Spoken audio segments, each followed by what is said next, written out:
When we suffer, our first instinct is to look outside ourselves. We blame our coworkers, a streak of bad luck, or the circumstances of our birth. We assume our internal pain is directly caused by external events. This blame ignores a fundamental conflict in our psychology. We expect things to last. We want our health, relationships, and successes to remain frozen in time, despite living in a universe where constant change is the absolute rule. As this diagram of an interconnected web shows, nothing in nature exists entirely on its own. Every object and event relies on prior causes. It's a simple, undeniable logic.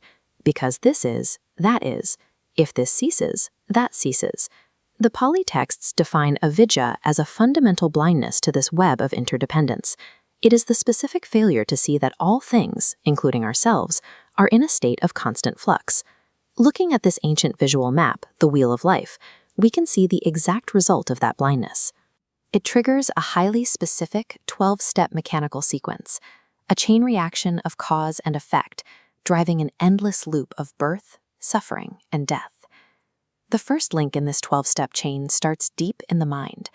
When ignorance colors our perspective, every thought, word, and physical action we take generates karmic momentum.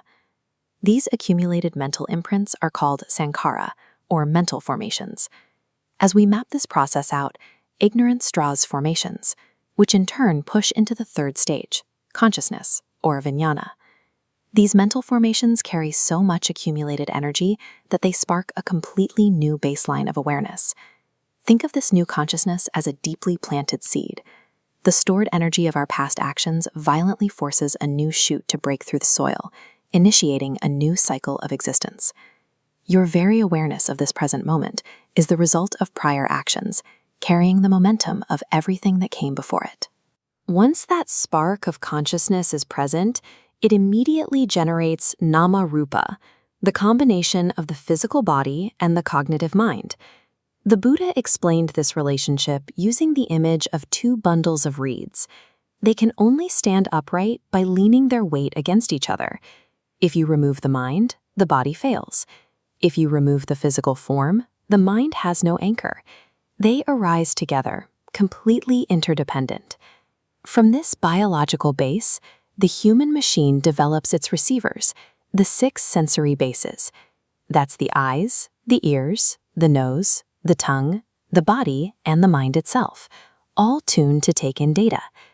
Because these senses are open, they inevitably collide with the external world. Light hits the eye, sound hits the ear, thoughts hit the mind. This collision is the 5th link, contact. Tracing the chart forward, the mind and body create the senses, leading to contact, which forces the next node to activate, sensation, or vedana. The exact moment contact happens, a raw, biological feeling registers in your system. It is either pleasant, unpleasant, or neutral. Up to this specific biological moment, the entire chain is entirely automatic. We cannot force the world to stop touching us, and we cannot prevent our nervous system from feeling it. But right here is where the human mind lays a trap for itself.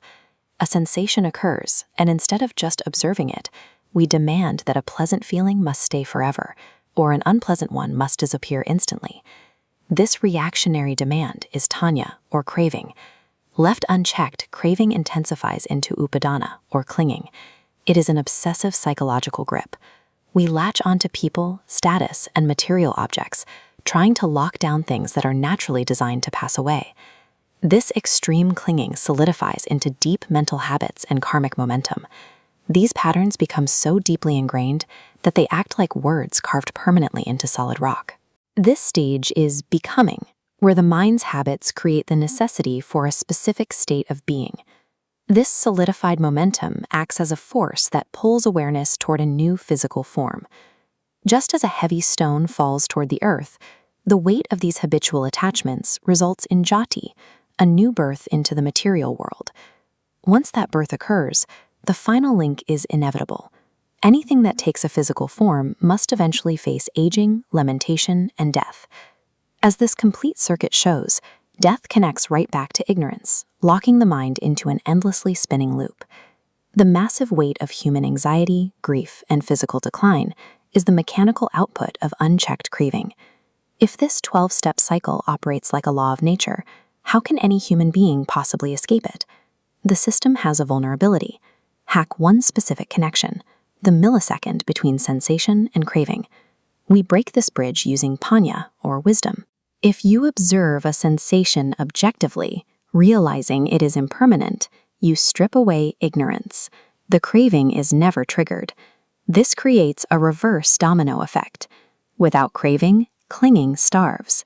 Without clinging, there is no new karmic becoming.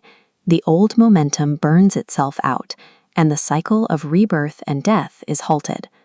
Understanding dependent origination provides a map to stop the engine of suffering at its source, turning a cycle of despair into a blueprint for mental quiet and permanent cessation.